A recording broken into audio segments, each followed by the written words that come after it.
Hello, LD.Blaney here with your Friday Rough Cuts review. I'm going to change location, so one moment.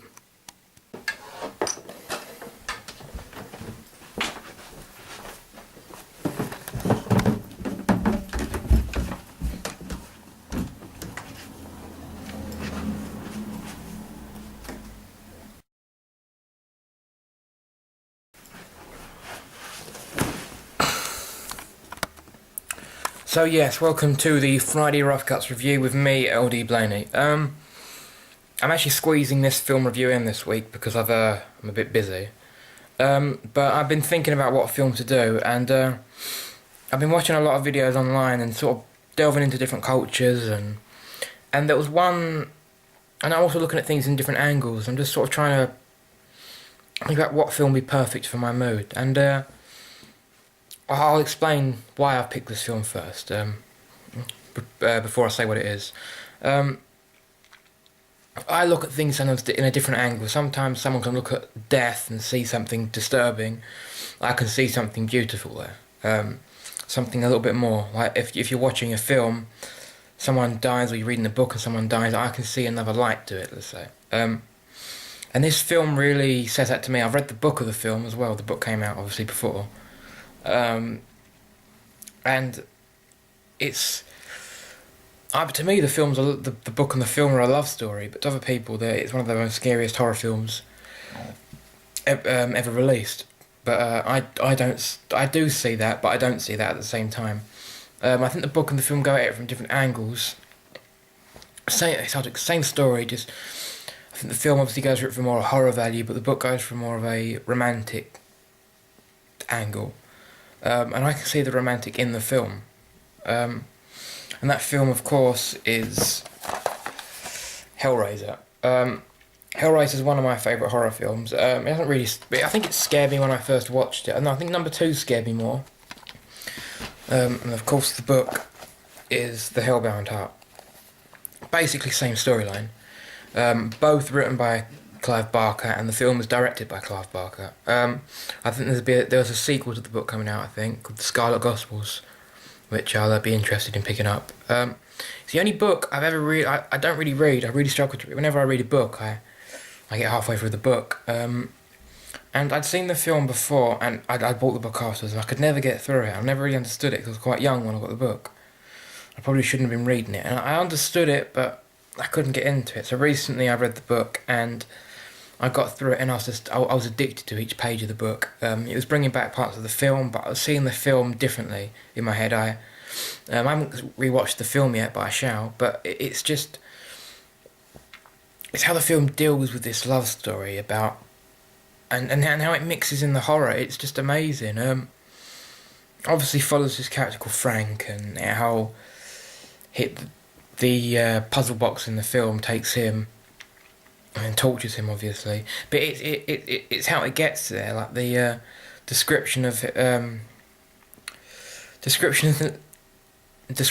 masturbating and things like that. I mean, that's really graphic stuff sometimes but it's quite hard to read. I mean, and then it doesn't just say masturbating. I mean, it says it in detail about what happened, and then it turns the disturbing into this erotic storyline, like it's hard to explain, but like, and it's his whole build-up, and then he has to accept the fact that maybe what he wants, and he wants lust, maybe that's not really there. Maybe this hell's idea of lust is completely different to his, and that turns out to be true. And it obviously flashes forward a couple of months later, and his family are going into this new house, his brother and his brother's wife, and then it turns out Frank's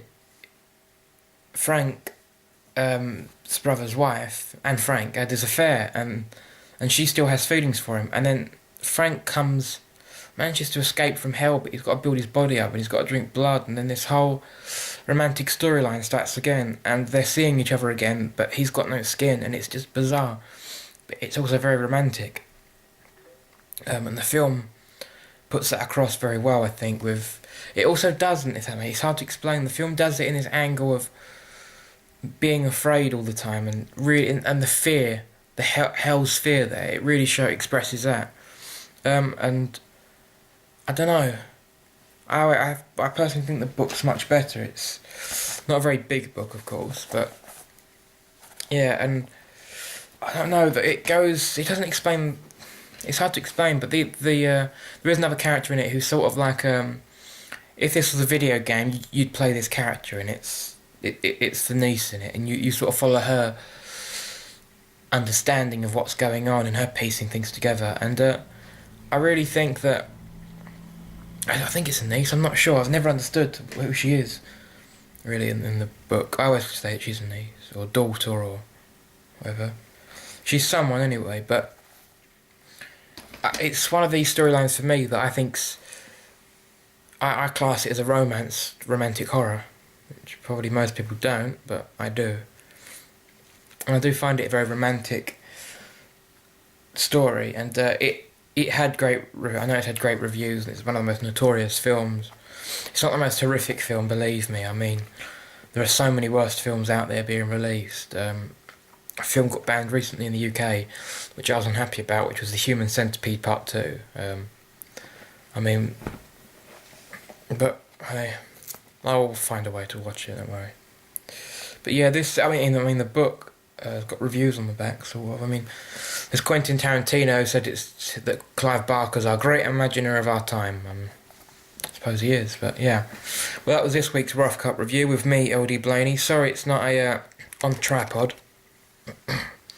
But I can't be bothered to get the tripod out. I was going to, but nah. Can't really be bothered, so I was sitting here. I think the lighting should be okay today, yeah.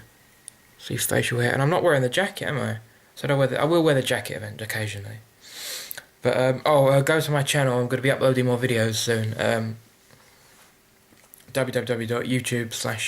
youtube.com/user/LD.Blaney. I'll be uploading more videos soon. I'm going to do my perspective on the world and things like that, and I've got a sketch series coming soon called LD.Blaney's Cult of Confusion, which I'm still writing, and it'll be filmed in a couple of weeks and then uploaded. It's presented by me and starring a lot of people that I know and work with and things like that.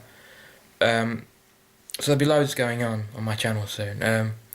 There'll be another video being uploaded about an awards event I'm going to this evening at the radio station. So I think that video will be uploaded. But yeah, thanks for watching, and remember tomorrow to check out Coffee Doug, the wisest wizard himself, with the Saturday review. So thanks, and I'll catch you next week.